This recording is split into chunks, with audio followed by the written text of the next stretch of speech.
मैं जो है I am doctor Goyal MD medicine and DM both from India. मतलब मैंने एमडी करी है, डीएम करा है इंडिया से भी और यूएस से भी। मैं इस समय आपको 10 फैक्टर्स के बारे में बता रहा हूँ। उसके बारे में किताब भी लिखी है कि जो हम कंट्रोल करें और मैनेज करें तो हम आसानी से अपनी ज़िंदगी में 15 साल ऐड कर सकते हैं। तो दूसरा फैक्टर जो है वो है हमारा ओवरवेट और हमारा वज़न ज़्यादा होना, मतलब मोटापा। तो आप कुछ भी चेंज करने से पहले, स्पेशली दवाइयाँ लेने से पहले अपने डॉक्टर से भी बात करिए आप। तो जो मोटापा है, ओवरवेट है, वो हमारी हेल्थ के लिए एक रिस्क फैक्टर है। एंड इस बात में तो कोई शक नहीं है, मोटापे की वजह से हमारी जो लॉन्ग लाइफ है जो होनी चाहिए वो कम हो जाती है और हमें काफ़ी हेल्थ इश्यूज़ होते हैं मोटापे की वजह से, जो मैं आपको आगे बताने वाला हूँ। तो हम अपने मेडिकल प्रोफेशन, हम डॉक्टर लोग डिसाइड कैसे करते हैं कि भाई आपका वेट ज़्यादा है या मोटापा है। तो पहले तो लोग देख के बताते थे कि भाई आप मोटे हैं, पतले हैं, कैसे हैं। लेकिन अब मेडिकल प्रोफेशन में हम लोग जो हैं, हम डॉक्टर के प्रोफेशन में एक टर्म यूज़ करते हैं, मतलब एक कंसेप्ट यूज़ करते हैं जिसको हम बोलते हैं बॉडी मास इंडेक्स।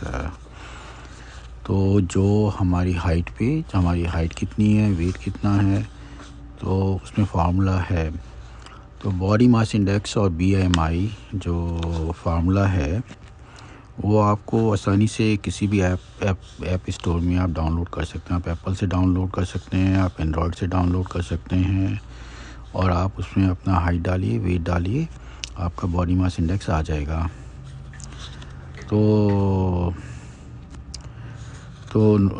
आपको ये बता रहे हैं कि हमारा जो बॉडी मास इंडेक्स है, नॉर्मल बॉडी मास इंडेक्स जो है वो हम लोग 18 से 25 के बीच में मांगते हैं। ये बड़ा इम्पॉर्टेंट नंबर है। ये फार्मूला हमारे लिए बड़ा सक्सेसफुल है, इस समय यही बेस्ट फार्मूला है और सारे डॉक्टर हम लोग इस फार्मूला को फॉलो करते हैं।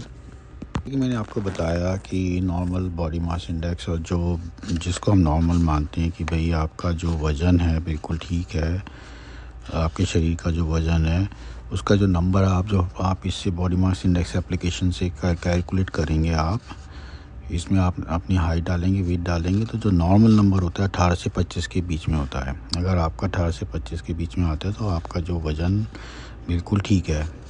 देखिए, आपका वज़न कितना भी हो, अगर आपकी हाइट कम है तो वज़न ज़्यादा हो जाएगा, हाइट बहुत ज़्यादा है तो फिर वो वज़न बहुत कम भी हो जाएगा। तो दूसरी बात ये भी है कि कुछ लोग होते हैं जो मतलब उनको लगता है कि हम मोटे हैं लेकिन पतला होना चाहते हैं, और अमेरिका में ये कंडीशन काफ़ी कॉमन है, इसको हम ईटिंग डिसऑर्डर्स भी बोलते हैं। उसमें फिर लोग खाना पीना कम कर देते हैं, उनका वज़न 18 से भी कम हो जाता है। तो ऐसे में लेकिन वो जो है हमें चिंता करने वाली बात है, क्योंकि ऐसे में उनको पूरा न्यूट्रिशन नहीं मिल रहा, खाना पीना नहीं मिल रहा और बहुत सारे जो हैं हेल्थ रिस्क हो सकते हैं उसमें भी। मान लीजिए आपको कोई बुखार हो जाए, कोई किसी तरह का, तो वो अगर हमारी बॉडी में इनफ वो नहीं है, एनर्जी वगैरह नहीं है, तो हम उस इलनेस को, उस बीमारी को ठीक से झेल नहीं पाएंगे। तो इसीलिए हमें नॉर्मल जो हमारा वज़न है हमारी हाइट के हिसाब से उसको 18 से 25 के बीच में रखना बहुत ज़रूरी है।